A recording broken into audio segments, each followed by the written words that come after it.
हाँ, नमस्ते नमस्कार दोस्तों।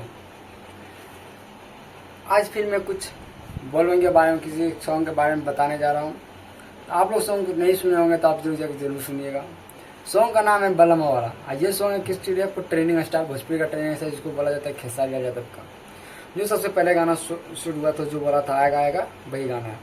जो प्रियांशु से इसमें म्यूजिक दिया, जो रानी जी फिट किया था, वही गाना आवारा परम, जो गाना लास्ट में आज रिलीज किया गया। अभी 3 घंटा में एक्चुअली 1 लाख व्यूज जा चुका है। आप लोगों को सब बारी बारी से बताएंगे, वीडियो में अंत तक बने रहे।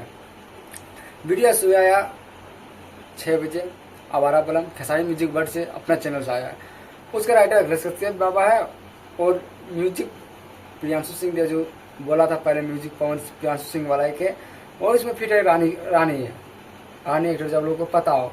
इसी का गाना आवारा बलम के गाना है। गाना तो 1 नंबर के गाना है। आप नहीं सुने तो जाके फिर सुनिए खेसारी म्यूजिक वर्ल्ड पे, अपना उसका चैनल उसी पे आया है।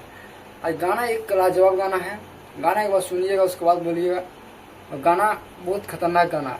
आप की इसका लास्ट गाना है, गाना लास्ट गाना उसका बवाल गाना, एक गाना बवाल इसका दे ही दिया, आवारा बलम। बहुत बढ़िया गाना, बहुत जानिए जाए, सुनिए। और चैनल पर पहली बार आए तो चैनल को सब्सक्राइब कर लें। इसी तरह भोजपुरी का न्यूज़ हमारे चैनल पे मिलते ही रहेगा हमेशा, और कंटिन्यू मिलता, जब आएगा कोई भी अपडेट आपको मिल जाएगा। चैनल पर सब्सक्राइब करना है भूलें, और दोस्तों के साथ भी शेयर करें। और नहीं सुनेगा ना, जाकर सुन लीजिए आप खेसारी म्यूजिक वर्ड से आवारा बलम। मिलते हैं किसी नेक्स्ट वीडियो में किसी नया टॉपिक के साथ।